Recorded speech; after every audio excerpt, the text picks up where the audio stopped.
Welcome to Mark My Words on Books. I'm Mark Evans with a look at the most exciting books of the day.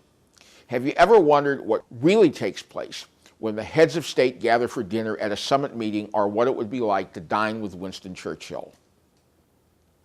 Cita Stelzer has answered that question in an unusual book called Dinner with Churchill. A friend once described Churchill as a man of simple taste who was satisfied with the best of everything. In Dinner with Churchill, the author explores Winston Churchill's penchant for policy-making at the dinner table. Churchill, like his American mother, Jenny Jerome Churchill, was a brilliant conversationalist. He was not only at his best in debate in the House of Commons or delivering those historic radio addresses that rallied Britain and the Allies during World War II, he was a master communicator while wining and dining. The Sunday Times called this a gastrobiography, and with good reason. Not only does Cita Stelzer unearth the menus of the historic meetings between Churchill, Stalin, and two presidents, Roosevelt and Truman, but she explores the politics and history behind those events. For Churchill, dinner was more than just a meal. It was an opportunity to chat informally with men and women that he wanted to persuade to accept his point of view. When an opposition member of Parliament asked Churchill if he would consult the consuming public before abolishing the food ministry, Churchill quipped, he always found himself on the side of the consumer. And consume he did. Fine food, brandy, and cigars. Winston Churchill and a friend, Effie Smith, founded the Other Club in 1911, a group that met by invitation at the Pinafore Room of the Savoy Hotel, as it still does today. He could hold his own in any conversation, holding forth on everything from the armies that invaded Russia early in history through the American Civil War and its military strategy. He had definite opinions about food, but he was interested in dining, not cooking. On one occasion, he was told by Mrs. Churchill that he couldn't dine at their country home Chartwell because no one was there to cook for him.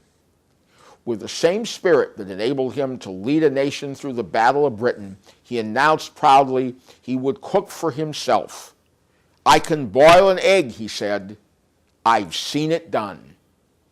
Dinner with Churchill offers a behind-the-scenes look at many of the key meetings of World War II. Christmas dinner with the Roosevelts at the White House, a dinner with the President of Turkey aboard a private railroad car, and the conferences at Tehran, Yalta, Potsdam, and Bermuda.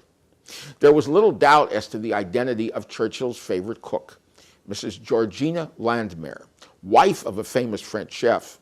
She served as the family's cook at No. 10 Downing Street, Chartwell, and Chequers. Nor is it difficult to understand why. In October of 1940, a bomb fell on No. 11 Downing Street. Minutes before, Churchill hurried to the kitchen to warn Mrs. Landmer and let her know that she needed to leave.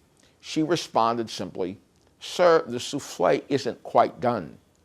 When Churchill made his famous speech at Westminster College in Fulton, Missouri, and talked about the Iron Curtain that had fallen over Europe, he was served a lunch including Callaway ham, fried chicken, buttered corn, rolls with cherry preserves, and angel food cake.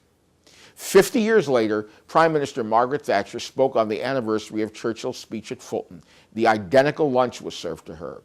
Dinner with Churchill is filled with anecdotes about Churchill's adventures with food, such as the occasion when he was staying at the Royal Palace in Denmark and no one was available to prepare his nightly consommé. So King Frederick IV volunteered and prepared the soup himself.